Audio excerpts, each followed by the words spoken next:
Ваша кислородная маска находится на панели багажной полки над вами. В случае вскритизации она выбрасывается автоматически. При появлении маски резко потяните на себя, плотно прижмите маску к носу и рту. Кислород пойдет автоматически. Если вы путешествуете с ребенком, наденьте специально. Избушка, избушка, повернись к лесу задом, ко мне передом! О! Давай!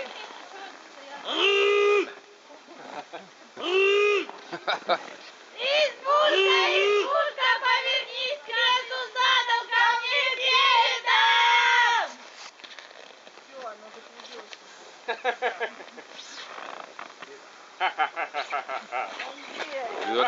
Hang on, I'll warm him up first.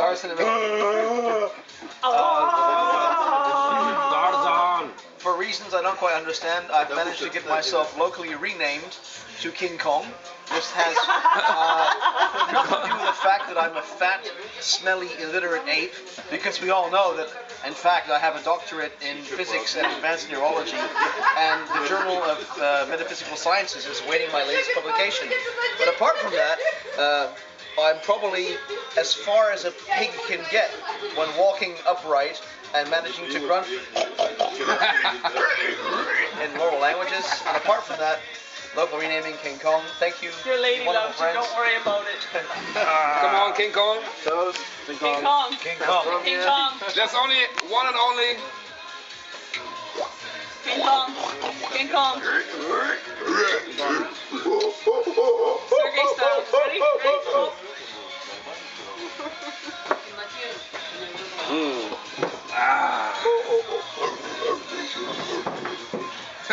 Come on. You don't even have to teach him, he knows all about it. He can even talk like King Kong. He's a natural born King Kong. Pass auf! Pickles und nicht auf minus 20. Das ist kein Eiswürfel. It's the same, but it's the same pickles. You can still eat it. It's the same, Same ones, it's thawed out. Sergey brought them back. They deep freeze. I lost a tooth back there when I tried to. I saw Papa eating like this. Hello, and welcome to this episode of The Horse's Ass. Today, we are down in what the Russians call the banya, which is, in other words, the sauna. Now, typically, we in Western Europe, we only know sauna as a place where one sits in steam. As we can see over here, proper There's a care is lovely being Russian lady. administered in the sauna, where typically a beautiful Russian lady gives you first a gentle massage with leaves and then whips the shit out of you with, I believe, birch branches. So the English have had a correct schooling and in birching, and the Russians have applied this with a great deal of vigor.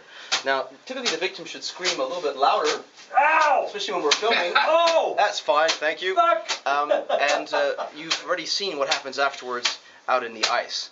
And this is for Zoot, which we've explained to you already, is the SOP, semen overpressure phenomenon, which is always eased greatly by the frozen water outside. You'll be seeing some of our guests doing that later on in the program. Thank you. Good morning and welcome to The Horse's Ass. Today we're going to show you a rather strange aspect of Russian life. The temperature outside is roughly minus 20, minus 30, depends on the time of day and whether the sunshine. And this gives a very unpleasant feeling of warmth, especially around, let's say, the genital area. We found a solution. We keep our underwear in the fridge. This way, the underwear remains at a constant temperature of about 4 degrees. This is crucial, not just for comfort, because we're also suffering from a phenomenon called Süd, which is an abbreviation for Samenüberdruck, which means unser Säcke, so our sacks, are far too fat and heavy. And this means we regularly have to cool them down with the underwear so that at least the overpressure is somewhat reduced by the cold underwear. Now, you'll also see we have various aesthetic tools with us, such as honey and vodka. This is important. This means that when we have visits from young girls, we use the honey, much like a European beautician would use wax, to remove all the hair from their anus. And this is important before licking, of course. And after that, that can be quite a rough experience. And we use the vodka to take away the sting of the anal honeying or waxing. All this then allows us to proceed to the relieving of the intense pressure in unser Säcke, the scrotal region, and to remove, of course, the danger caused by Samenüberdruck. Most of us, when we exercise outside, the pressure is then very high. Even the cold temperature helps, but we're wearing warm clothes, and you see our noses run constantly. That's linked to the Samenüberdruck, to the Süd. And once we've actually been able to use the young ladies in question, of course, then the pressure goes back down again, and we all feel much better. How they feel isn't actually that important at that stage. Thank you very much for joining the Horse's Ass today, and we'll bring you further news later on.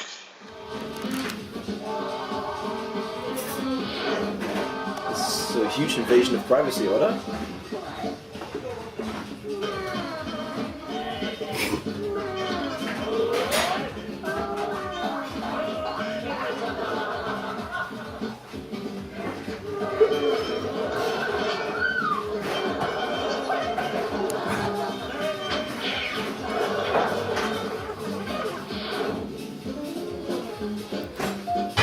Dass wir es zeigen dürfen, ne? Oh, they have to ask, I believe.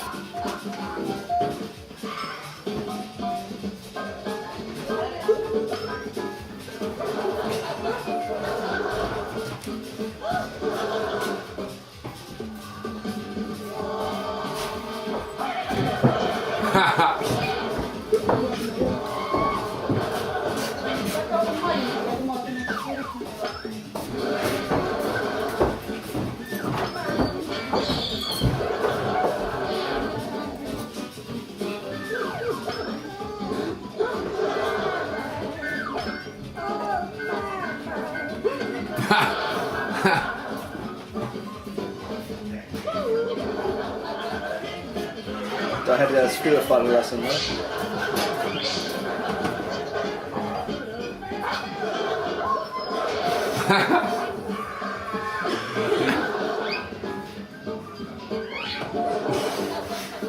Das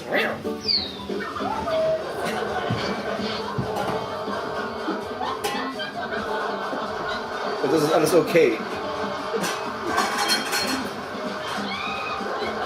Lustig, also Titten überall, oh, perfekt. Ja. Michael Schumacher setzt auf Rossbacher Mineralwasser mit Calcium und Magnesium im idealen Verhältnis 2:1. Auch bei Rossbacher Naturell ohne Kohlensäure. Rossbacher 2:1 für deinen Körper.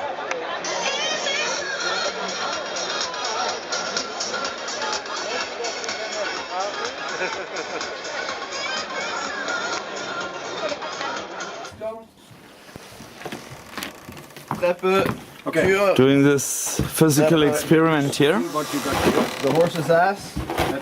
Hot water. Warm water plus 30. So you get the room temperature. Okay. Ready?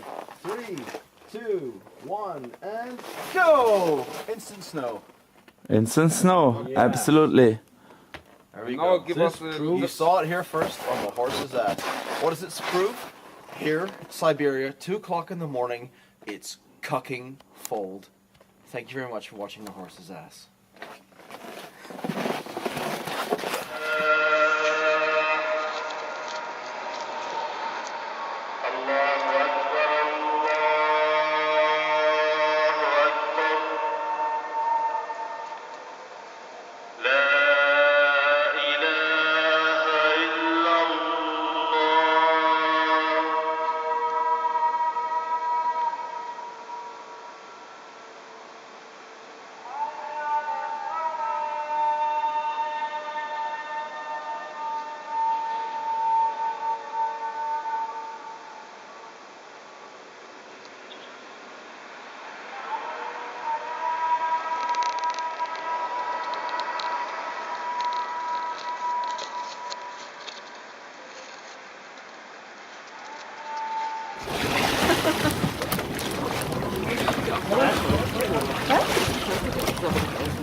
Oh, das kann man wohl sagen.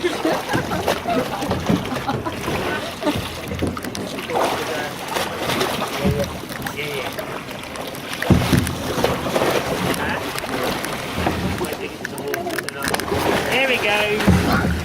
Oh, course, buddy. Don't forget the signal when turning.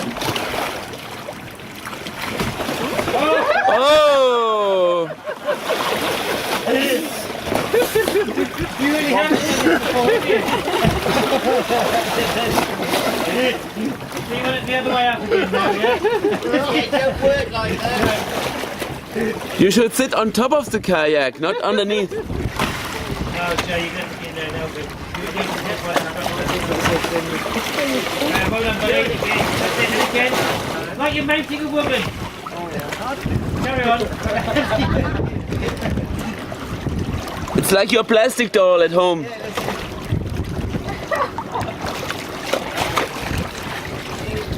Nearly there. That's it. Go on. Go on.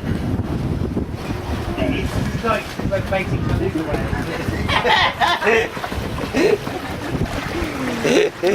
That's it. That's it. Brilliant. This makes you happy. That's it. That's it. Go on. Now stand up. Yeah. Yes! Brilliant. Well done. You're there. There you. That's it. That's it. That's it. Good. Go on. Don't lean too much. Don't lean too much. That's it. That's it. Go on. Nearly there. Yes. That's it. Brilliant. Stay easy.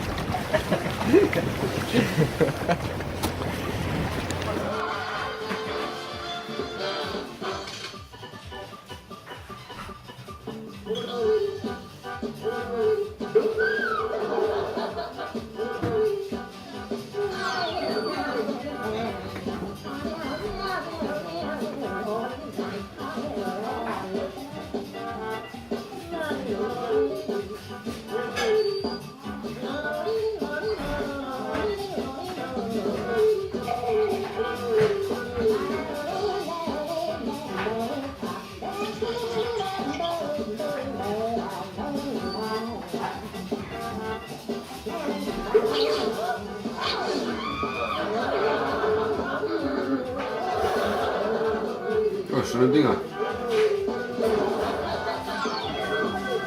Oder Eddie, was sagst du? Mhm.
Good evening and welcome to this evening's program of The Horse's Ass.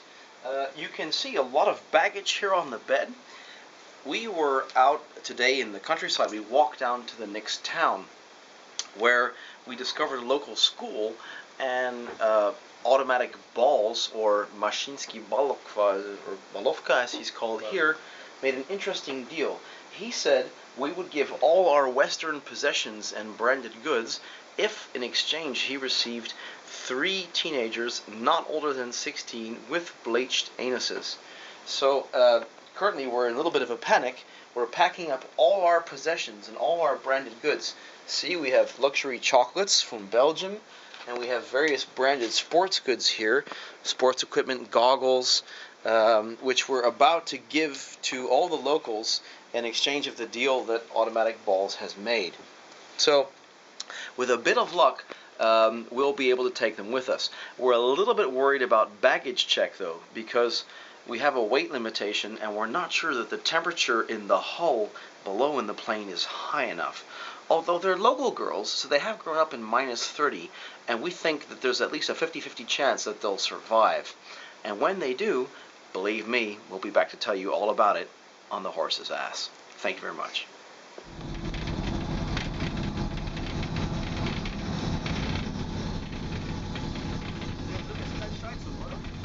That is the airport bus, by the way.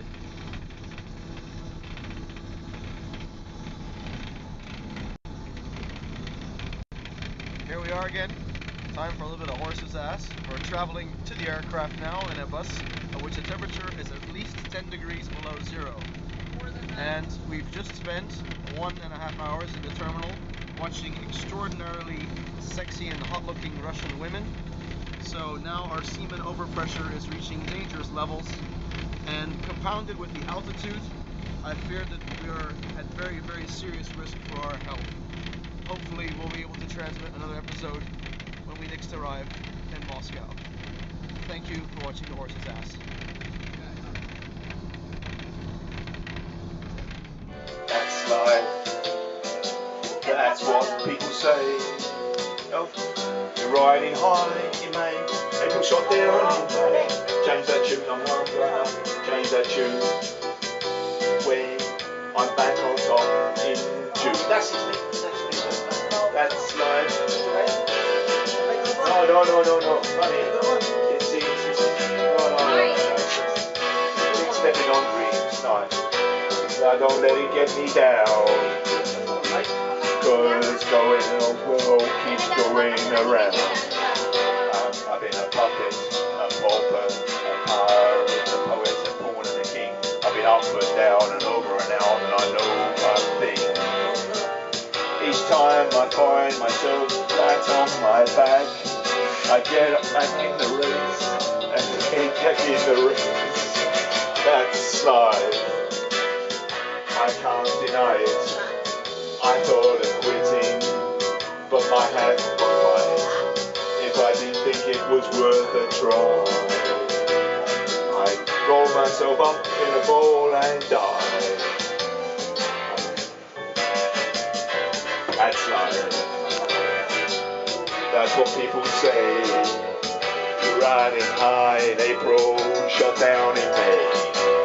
But I know I can change that tune when I'm back on top in June. That's life. Funny as it may seem, some people get their kicks betting on the dreams, but I don't let it get me down, cause the world keeps going around. I've been a puppet, a pauper, a pirate, a fool, and a pawn and a king. I've been up and down and over and out, and I know one thing. Each time I find myself flat on my back, I pick myself up and get back in the race. That's life. I can't deny it. I thought of quitting, but my heart won't fight. And if I didn't think it was worth a try, I roll myself up in a great big ball and die.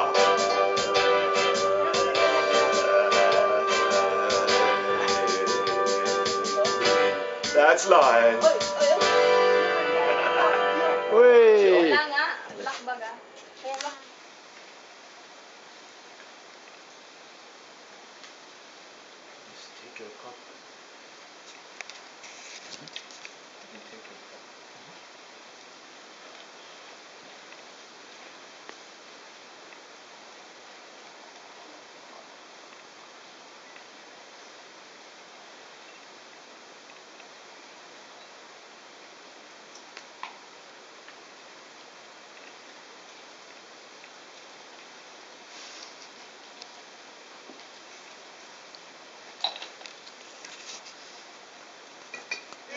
これくるみ味はくるみ味だけチョコレートミックスからちょっと甘いの味、アーモンド味は小橋、木梨味はあっさりの味ですよ。はい。じゃあはちみつこれいいときで、じゃあ中に小橋粉いっぱい入れてくるくるくるくるくるくるくる一緒にくるくるくるくるくるくるくるちょっと恥ずかしいでしょ。チャララチャンチャン、わあこれが冷凍のお菓子です。めっちゃ美味しいでしょ。食べたことないから、私がお味見いくつつほんまにマジでいくつつあげますね。これ食べてみて美味しいならお土産にもらってください。お土産にもほんまにいいです。気持ちが長いですよ。これがじゃん一口召し上がってください。これそのまま食べるは柔らかくて美味しい。でも後で冷凍庫に入れてもっともっと美味しいですよ。サクサクだから今より3万倍美味しいです。じゃん、アーモンド。アーモンド。美味しいでしょ。後でリグうちに来たらは必ず冷凍庫に保管して召し上がってください。味が本当にサクサクカリカリ、もっともっと美味しい美味しい。すぐ食べるに美味しい。うまいでしょ。めっちゃうまい。買いたいでしょ。やっぱりかっこいいお兄さんたちが作るから美味しいでしょ。お兄さん、電話番号買いたいでしょ。私たちはめっちゃ売りたいですよ。これ日持ちが上手。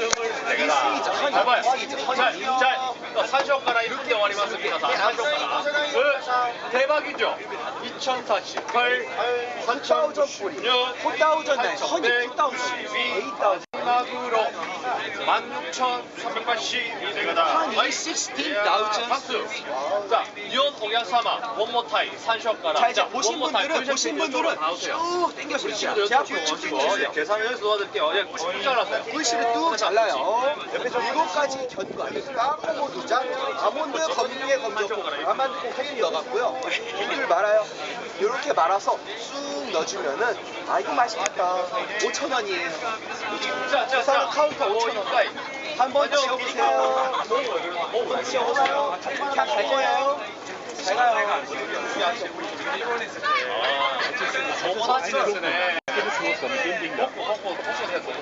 자, これが何ですか? 얼마 드릴까요? 5,000원이에요. 안에가 나요. これ 겐자이. 네, 5,000원. 겐자이로가 하나 드릴까요? 네, 5,000원은 여기다가 섞어 주시고요. 2週間熟成자, もう一回です。で終わります。2週間熟成したらこんなに硬くなります。硬いでしょ。硬い。 만원 넣고 5,000원 가져가시고요. 硬いで、硬いとこは意外と違って真ん中に穴を開けて伸ばします。じゃあ皆さんこれ白い粉が 감사합니다. 맛있게 드세요. あと蜂蜜ゆっくりゆっくり伸ばして伸ばしてゆっくりゆっくり伸ばして伸ばして1万6384本あります本当にほんまになんで하나 드릴까요? 皆さんこれが何本ですかこれが1本 꿀이 한 가닥, 꿀 한 가닥, 두 가닥. 次は4だすよ8だ8すごい次は허니 스트레이트 60,000 스틱. 200 500 만원 저세요. 하나 드릴까요? 여기 있죠? 아직이다요. 또사 생리주 영동 야바이 소면ですね 아직 끝난 거 아니고요. 마다마다네.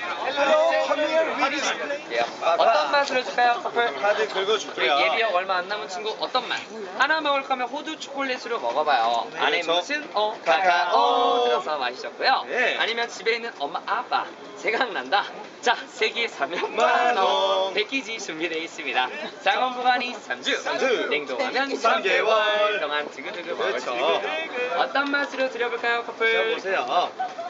어떤 맛 친구? 카드 박박 초콜릿입니다. 줄까요? 6,000원이고요. 네, 호두만 안 자, 해줄게요. 호두로 긁어줄까요? 같이 왜요? 먹어봐요. 인스타 있어요. 가져왔잖아요. 다시 해봐요. PX에 안 팔아요. 맞으면 맞아요. PX에 절대 찾아볼 수 없는 거 이거. 그냥 갈 거예요. 완전 못 가시겠는데 지금. 마음이 아프네요. 괜찮아요. 바다 같은 마음을 가졌거든요. 다음에 또 놀러 오시면 됩니다. 감사합니다. 네, 감사합니다. 만 원에 드리는 이벤트 패키지 상품 그럼요. 하나 사서 같이 드셔보세요. 넣으세요.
한번에 도착하겠습니다. Welches Glas? Blau oder rot?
Wir haben hier angenehme 35 Grad in der Wüste mittendrin, aber wir sind wunderschön Pool aufgebaut, nur exklusiv für Sie. Wir waren davor, waren wir Fußball spielen. Wir haben 3-1 haben wir verloren gegen die kleinen Kinder und jetzt relaxen wir hier in diesem wunderschönen Pool, diesen Aussicht auf wunderschönen Menü. Es wird kein holländisches Menü sein, aber ein bisschen Käse kriegen wir, ein bisschen Käse kriegen. Ja. Verabschiede mich hier von dieser Stelle und sage, schöne Aufenthalt noch.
Hallo zusammen, heute gibt es eine philippinische Spezialität, unser wohlbekanntes Balut.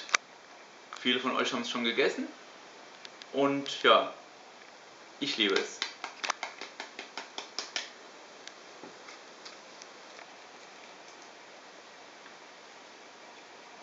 Das Beste zuerst hier.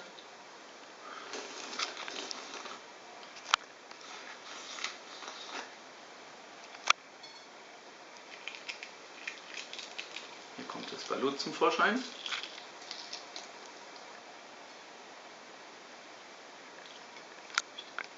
Etwas Pfeffer.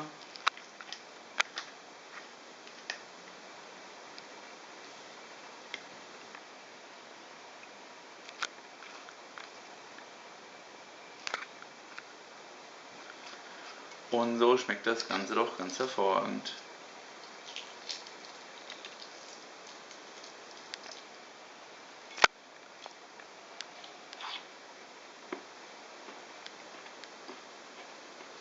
Ist gut durch? Wunderbar. Ich wünsche euch einen schönen Abend. Bye bye. Dass meine Oma noch sehen könnte. Meine Oma noch nehmen. Kinder, ihr spielt mit Essen. Bei dir hört sich aber gut an. Super. Parteien wieder Publikum natürlich gerne. Ist doch jetzt noch. Super. Du hast? Ja, danke.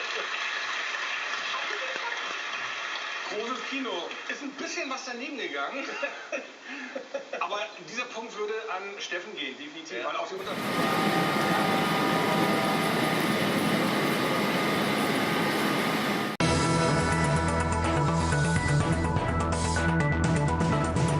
Good afternoon. Welcome to Capital Account. I'm Lauren Lister here in Washington, D.C. These are your headlines for Wednesday, November 28th, 2012.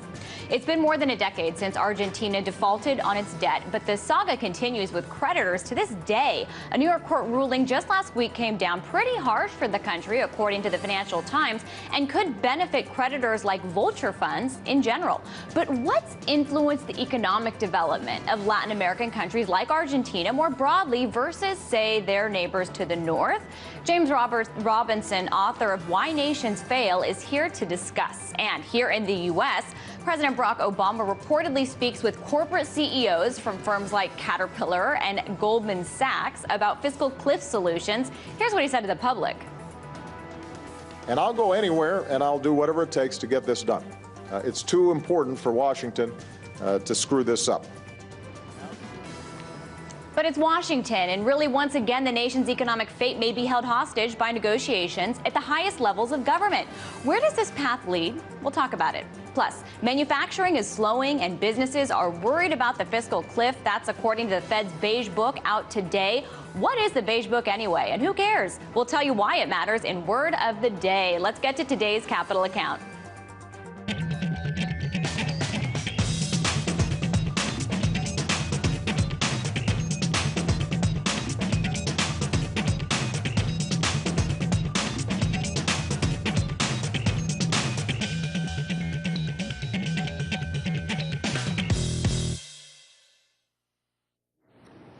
When we talk about economic development or prospects on this show, we typically talk about debt, about private sector innovation. We talk about monetary policy, probably much of the time. We talk about fiscal policy too. We don't often on this show talk about economic prosperity is primarily a function of political institutions. But that's what our next guest thinks is the most crucial. Maybe we have it all wrong here, at least if you believe political institutions play the role that James Robinson does. He's researcher of comparative economic and political development. He's the David Florence Professor of Government at Harvard University, and he's author of the book, Why Nations Fail. So thank you for being on the show. We're excited to have you on and to talk about things from this perspective. My pleasure. I'm very happy to be here. Yeah, so what role do political institutions, in your view, play in economic growth? Why are they so crucial, and why is this distinction between inclusive and extractive so crucial? Well, let me start by saying that everything you mentioned before is absolutely really important. You know, innovation, what could be more important than innovation? Policy, monetary and fiscal policy, that's all absolutely important. But the thing is that none of that stuff comes in a vacuum. That, you know, policy is an outcome of the political process, and innovation in society, you know, which is fundamentally the thing which makes the United States so dynamic economically, and it's been the world technology leader for 150 years, maybe 180 years. That also is not a coincidence. It's not a coincidence why some countries are more innovative than others. And that's to do, at some level, that's to do with very kind of basic stuff about people's incentives and opportunities in societies. But our view is that, you know, that why is it that some societies, why is it that the United States has more opportunities and more incentives for people to innovate? Why does it have better monetary fiscal policy? You're going to tell me, hey, it doesn't have good fiscal policy, but big picture, you know, You're preempting me here. So I'm just kind of saying, you know, like, so we want to ask, you know, what lies behind that? You know, why is it that there's more innovation in the United States than there is in Colombia, or there is in Congo, or there is in Burma, or whatever? What lies behind that? And that's really the rules in society, what we call the institutions that structure people's incentives and opportunities. But those rules themselves are chosen by the political system, by how political power is allocated and exercised. So fundamentally, take those things that you mentioned and go back and ask, why does that vary? Why do those things vary so much about around the world? It's to do with the politics. Okay, so then when we talk about the U.S. politics, and you're saying that essentially the U.S. is what you would likely describe as inclusive in its political institutions, is it becoming less so in the United States? Because you mentioned kind of the long trajectory of growth and innovation over 150 years, but over the last 30, we've seen wages really stagnate. We've seen that culminate on the streets and Occupy Wall Street. We've seen big banks extract from the economy and be bailed out. So is this kind of inclusive structure, is this being eroded? I think that's potentially the case. I mean, I'm much, you know, in the book, we're rather optimistic about the United States. I mean, you know, in the sense that we kind of emphasize that, you know, if you look at the Americas, for example, you look at the difference between a Latin American country like Argentina or the United States. The differences between those two places and the way they got organized happens sort of historically a long time ago, you know, in the colonial period, where very different types of societies emerged in North and South America. And once a sort of society gets set up in a particular way, you know, in the US we characterize this as an inclusive society, then there's lots of sort of feedback loops that tend to keep it inclusive. So in the book, we're very optimistic. We kind of talk about the Gilded Age and the robber barons, and how in the late 19th century there was this enormous increase in inequality in the United States. And Rockefeller and Vanderbilt and Carnegie and all these people, they wanted to capture the political system, and they wanted to create a very different type of society, but they weren't able to. And you know, you could look at the 30s and see the same thing. So I would say, you know, that people are right to be concerned about this, that there's been these very large increases in inequality. You know, there's economic growth which hasn't spilt down the income distribution. You know, there's all this evidence of capture of politics. But I look around and I look at most of the private sector, you know, outside the financial sector, I don't see an oligarchized private sector, you know, like you see in Mexico or Argentina or Colombia. You know, this is not a country full of monopolists and monopolies. There's free entry, there's capital available, there's startups, there's enormous innovation in biotech, in, you know, in IT. And so I still see the kind of innovation machine going in the US. And I think, but of course, there's stuff to be worried about. And I think people are worried about it. People are conscious of it. And I think that's very healthy. So I still kind of have enough faith in the US system that the political system can kind of bounce back and adjust as it did in the late 19th and early 20th century. I think what's interesting is you qualified the financial sector. You kind of excluded it from the other sectors that you were talking about. I want to ask you about that, because when you talk about the robber barons, they were monopolistic, but you could argue, hey, at least they were creating something. They built railroads. They built things that the economy, that the country needed. Now you have big, huge banks, these too big to fail banks that are extracting wealth. You could argue, as opposed to financing the economy and financing production, financing these businesses and the engine of growth, what you have them doing is financing speculation, and they're doing this with cheap money from the Fed. They're benefiting from an implicit bailout guarantee by the government. So how do you, in your framework, analyze the impact on a society of an extractive, not political institution, but banking system? Yeah, I mean, I think that's. I mean, I agree with a lot of what you say. I mean, I don't think it's. I mean, I think financial system is, crucial for successful economic development. You need a financial system to channel credit and wealth to people with good ideas but no capital. And one can have innovation in the financial system as well. But I completely agree with you. And in fact, in some sense, the financial system bounced out of the recession in even worse shape because it's even more concentrated than it was before. Because of all these things going under.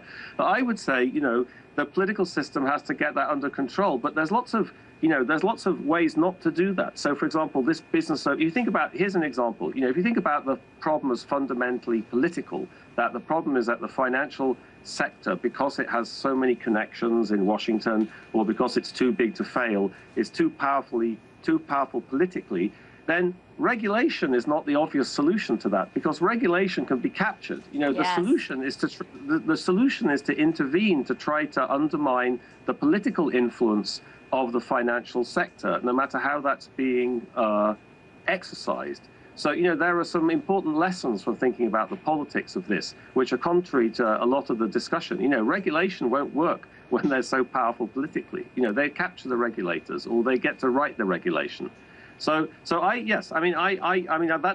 a political problem that needs to be solved, and I don't think it has been solved yet by any stretch of the imagination. So then, would you see kind of the key to protecting the political institutions that you think have been responsible for U.S. innovation are reining in the influence of entrenched interests in politics? Because it's not just too big to fail banks. You have the insurance sector, which heavily lobbied for Obamacare, and essentially you have Americans needing to buy insurance. It didn't rein in medical costs. You have the military-industrial complex. You have any number of multinational corporations. In fact, some CEOs are meeting with Obama right now on the fiscal cliff. So would you name this as kind of the key thing in protecting the sanctity of political institutions here? I think so, but I'm an outsider. I'm British. And I tend to think of the U.S. democracy as still being pretty vibrant. There's a very nice study which I like very much about Dick Cheney by a chap called Ray Fisman at Columbia Business School, and he wrote a famous study about President Suharto in Indonesia, and he showed that when President Suharto started having heart attacks, share prices of firms, started tanking, because the only reason they made profits was because of their connections to President Suharto. And he did the same exercise with Dick Cheney, and he showed that when Dick Cheney had a heart attack, absolutely nothing happened to the share price of Halliburton. And I think that's very significant, because it shows that politics in the US is not as captured as people might think. People make these comparisons to third world countries, but it's not like that, I don't think. But yes, it's absolutely right that people should be concerned about that. I would wonder what would happen if, and this is a horrible thing to say, I would never wish this upon Ben Bernanke. I wonder what would happen if he had a heart attack. What would happen to the blood pressure of the CEOs of major banks? But we're going to talk more about this in an international context in just a minute. We're going to go to break, but we'll have more with James Robinson, researcher of comparative economic and political development, professor at Harvard, author of Why Nations Fail, in just 1 minute. Also, still ahead, Fed districts voice concern over the U.S. fiscal cliff in the Beige Book. But what exactly is the Beige Book anyway? We'll break it down in Word of the Day and show you our best poker talk space in loose change. But first, your closing market numbers.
All right, we're talking to James Robinson, author of Why Nations Fail. Before the break, we were talking about the role of political institutions in the U.S. in terms of innovation and economic growth and development. Now let's look at a little bit more broadly at some other regions of the world.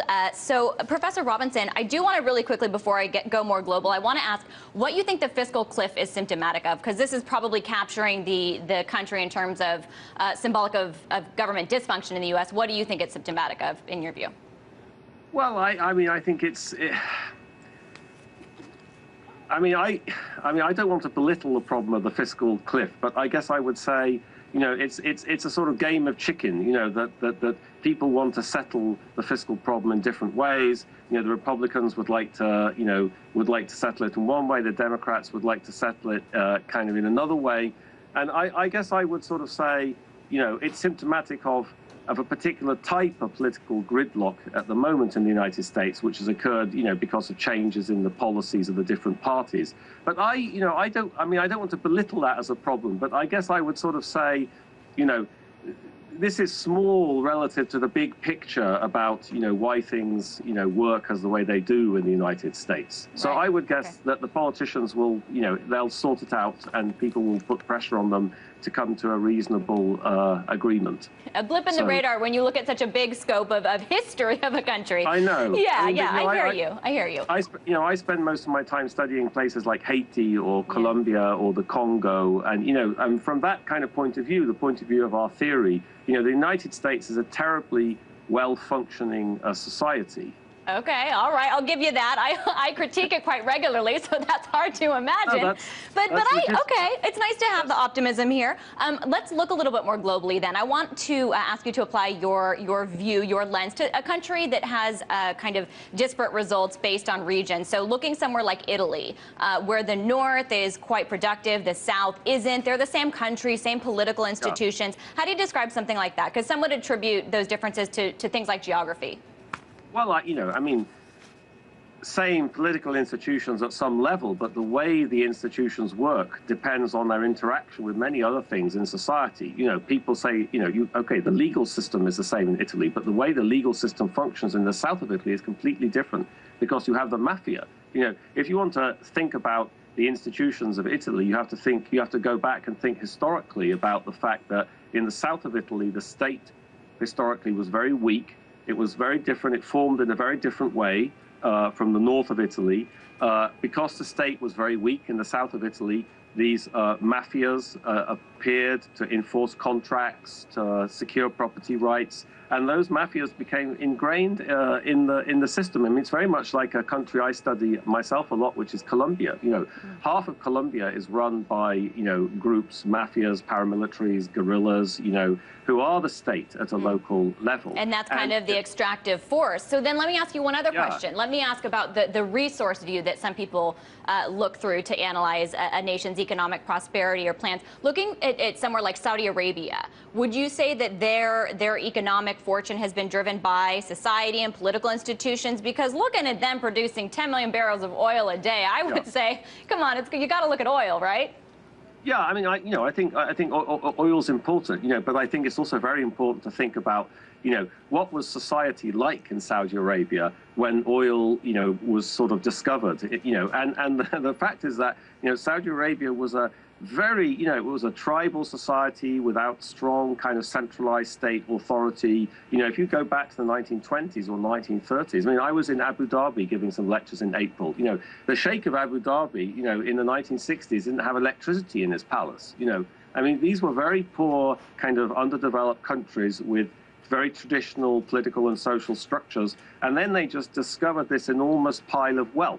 So you could say, if I look at Saudi Arabia, you could say, well, you know, but this is a sort of absolutist monarchy and things like that. Well, you know, but it was an absolutist monarchy without oil in 1920, and now it's an absolutist monarchy with oil and much nicer roads and things like that. So, you know, I don't think oil, of course, oil hasn't helped them modernize or change the society. You know, you could say it kind of trapped the society in some kind of suspended animation. But I don't think the society was not created by oil, if you see what I mean. Interesting. Yeah, it's interesting to talk to you. I really appreciate you being here today. We're going to have to leave it there. That's all we have time for. But that was James Robinson. He's researcher of comparative economic and political development, Harvard professor, author of Why Nations Fail. Thank you very much.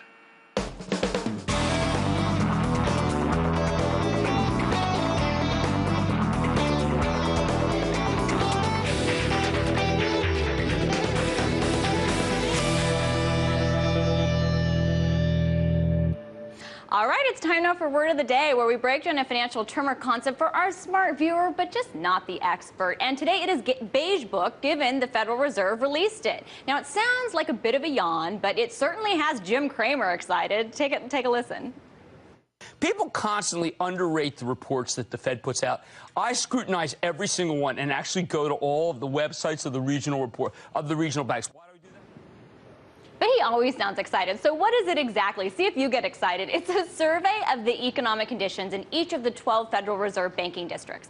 It's also known as the Summary of Commentary on Current Economic Conditions by Federal Reserve Districts. So I guess Beige Book is a little more concise. Now, it's published 8 times per year, 2 weeks before each of the 8 annual Federal Open Market Committee meetings. Now, the report contains several sections, a main summary, followed by the breakdown of the 12 federal districts. Now, each district report will highlight the region's major industries. So not all the reports mention the same sectors. In the Atlanta region, for example, there's a particular focus on tourism. Of course, you have Florida there, whereas the energy industry is highlighted somewhere like Dallas, and in Kansas City, in that region, you'll hear a lot about farming. So staffers at each of the 12 regional banks, all these banks you see here, they compile the information after contacting businesses, economists, and other financial experts by phone, through questionnaires, and just plain old email. Now, the businesses range from retailers and home builders to hotels and restaurant owners. And the questions, if you want to know what they call up and ask, here are some examples from the Atlanta Fed that we got. So please describe the proportion of your workforce that's part-time or temporary compared to this time last year. What's your outlook for growth in your business over the next 3 to 6 months? Now, the Fed staff produces a number of books for the FOMC that are known by color. So you should know it's not just the Beige Book. The Beige Book was originally the Red Book, and the Red Book discussed specific companies, and it actually wasn't made available to the public. So I wonder if it got dulled down when it went to Beige, but regardless, it was made beige in an agreement with Congress members who wanted more Fed openness, and the Fed publicly released the report in 1983, changed the color and the name. Now, FOMC members also receive a teal book, and this was first produced in 2010. It put together the blue and green books, and these provide international economic analysis, also monetary policy alternatives, and these books aren't released to the public, not for 5 years. And I should note, even though these books sound colorful, they are not. Take that metaphorically as you will. Also, the findings in the Beige Book are anecdotal. There are no numbers. For example, today's Beige Book announced among key sectors, consumer spending grew at a moderate pace in most districts, while manufacturing weakened. Now, many people analyze the reports in detail, scrutinizing changes in verbiage, such as this. John Carney was asking, what does the Beige Book change from moderate to modest growth mean? Which is why, to effectively read the Beige Book and many other Fed statements, you must become accustomed to Fed speak, or measured remarks designed not to reveal much information, which former Fed Chairman Alan Greenspan was famous for. I would engage in some form of syntax destruction, which sounded as though I were answering the question, but in fact had not. So clever, except everyone talks about it now. Now, there isn't any new empirical data or statistics released in the Beige Book. It's mostly a chance for investors to see how the Fed thinks and makes conclusions from anecdotal data and surveys. But now you know what the Beige Book is.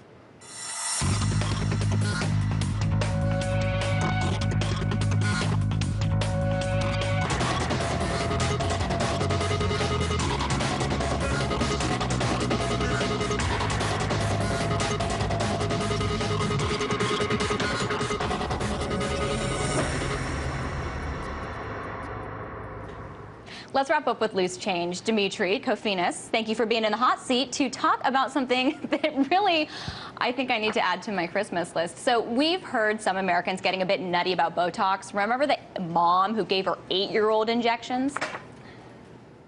She started giving the injections to keep up with the beauty take-all world of the pageant circuit, an idea she says was planted by other pageant moms. Okay, now that is terrifying, but Botox is getting creative, not just with young folks, which is horrible, but some poker players are getting poker talks. So I think it's a Manhattan doctor is offering poker talks so that these players can keep their poker face without giving away any facial expressions.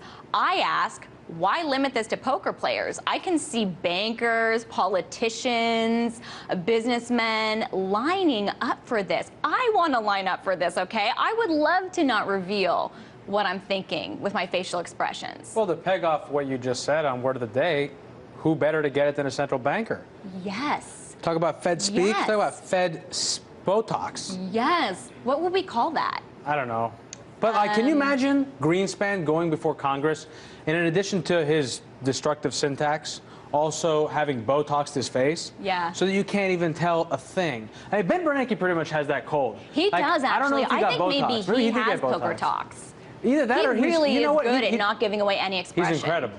I mean, but you can tell when he gets angry, but it's because of the slightest. It's actually more, I think, a credit to human beings' abilities to detect the smallest change in facial features, because when he gets angry, you can't even really discern it. You have to hook him up to a monitor, but you can see a little bit there. Maybe Ben You Bernanke, think it's in his facial expression, or you think it's maybe it's just his in aura. His voice? Maybe it's just aura? his spirit. Well, you're getting really good at this Fed speak, Dimitri. You can tell Ben Bernanke's aura. You can tell what he's thinking based Well, it's on that. ironic, though, you know, because Ben Bernanke said that he wanted to have a more open Federal Reserve when he came in after Greenspan, and in many ways, he's actually more closed off. I mean, Greenspan was like human. There was a human element to Greenspan. There was a narcissism. There was a humanity. But Bernanke is like an empty suit. Yeah. The guy is completely monotone spiritually, not just, you know, his verbiage. Yeah. He always has that little. Anyway, I don't want to beat up on Ben. He's, you know, I'm sure he's a nice guy. I don't know. Actually, I don't think he is probably, but. Yeah, well, I don't want to say he's a nice guy. I don't think he. All I probably know not. is Poker Talks is going on my Christmas list, for sure. So you'll know when you see it, I think. But for now, let's move on, because President Obama could have a secret weapon to help the U.S. avoid feeling the effects of econoria, which is what we're calling the fiscal cliff. It was renamed by one of you. And it is U.S. Treasury Secretary Timothy Geithner. Deferring things doesn't work. You know, we've had several periods now where there was a choice made to defer. Right. And if this political system again, with all that's at stake for America, decides to defer again in the hopes that Americans will give us more time to come together, I think it would be a mistake. I think Timothy Geithner could use some Poker Talks. He was hardcore on the furrowing. Sorry, but have you noticed that Timothy Geithner has Tim Geithner speak? No one speaks like Yeah, him. that's what I was just He's like, thinking. Like, if how we long does he decide practice to this? defer, that will, so be it, with the president, I know. I think, Yes. not a good idea. Well, TurboTax. what he can do, if he so chooses, if it comes to this, if the president and Congress fail to come to an agreement, is he can evidently affect what is withheld from people's paychecks. You know what? So even if we go off the fiscal cliff, evidently, Timothy Geithner can say, oh, you know what, don't withhold as much from their paychecks as these tax cuts that just expired would have us typically do. Yeah, he doesn't work. You know what's. I think this is interesting because it's. Oh, sorry, I interrupted. I just have to say that this is an example given as like, oh, look, we're not totally in this much authority over what's withheld from my paycheck. The Treasury, this is these fiscal cliffs and all this stuff. You know what it's like? It's like turning your watch back 2 hours, and you wake up in the morning, you're like, oh my God, I'm late for my appointment by half an hour.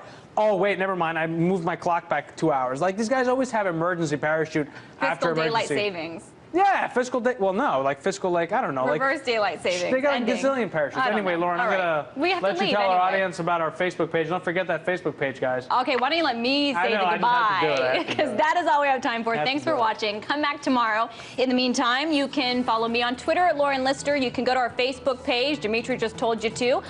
You can watch us on YouTube. You can see us in HD on Hulu, and you can have a great night.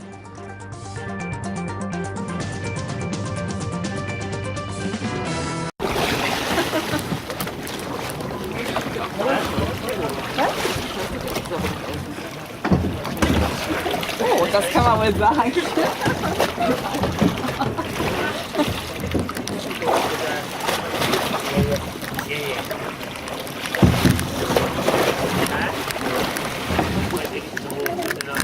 There we go. Oh, all right, it's all yours, buddy. channel when turning. Oh! You really haven't done this before, have you? So you want it the other way up again now, yeah? It don't work like that. You should sit on top of the kayak, not underneath. No, Joe, you're going to get there, Nelvin. You're going to get right up. Well done, buddy. That's it, and again. Like you're mounting a woman. Carry on. It's like your plastic doll at home.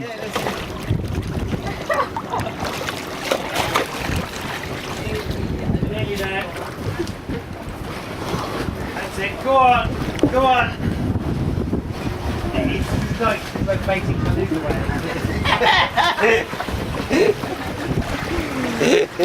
That's it. That's it. Brilliant. This makes you happy. That's it. That's it. Go on. Now stand up. Yeah. Yes! Brilliant. Well done. You're there. There you. That's it. That's it. That's it. Good. Go on. Don't lean too much. Don't lean too much. That's it. That's it. Go on. Nearly there. Yes. That's it. Brilliant. Stay easy.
I was just 11 when on my bike pedaling. True story, new toy, bugle boy, everything. Before I recorded raps on my laptop. Super duper double looper track for the Matchbox cars I collected.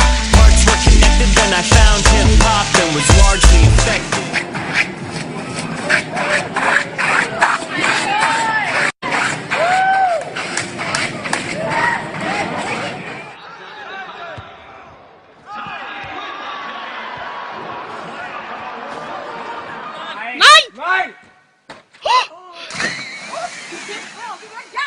That fin from Maman Cotier right in front of you.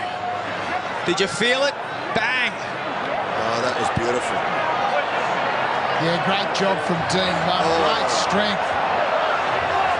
Getting some treatment as a Bismarck.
Hey y'all, have you ever seen anybody make a rainbow with a 12-gauge shotgun?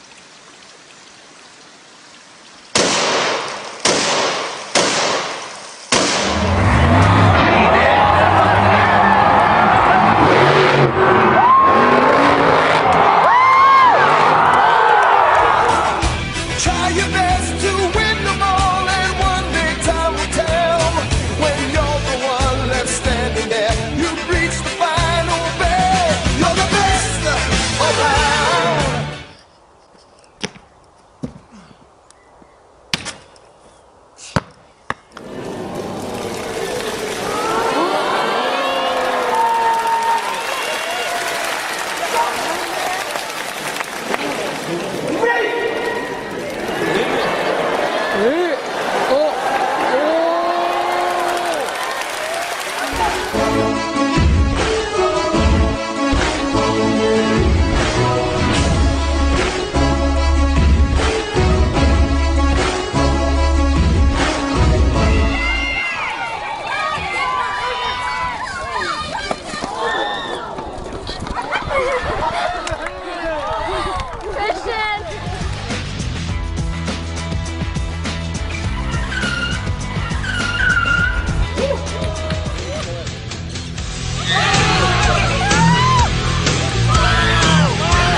Can I buy, perfect. Thank you. No, he's not.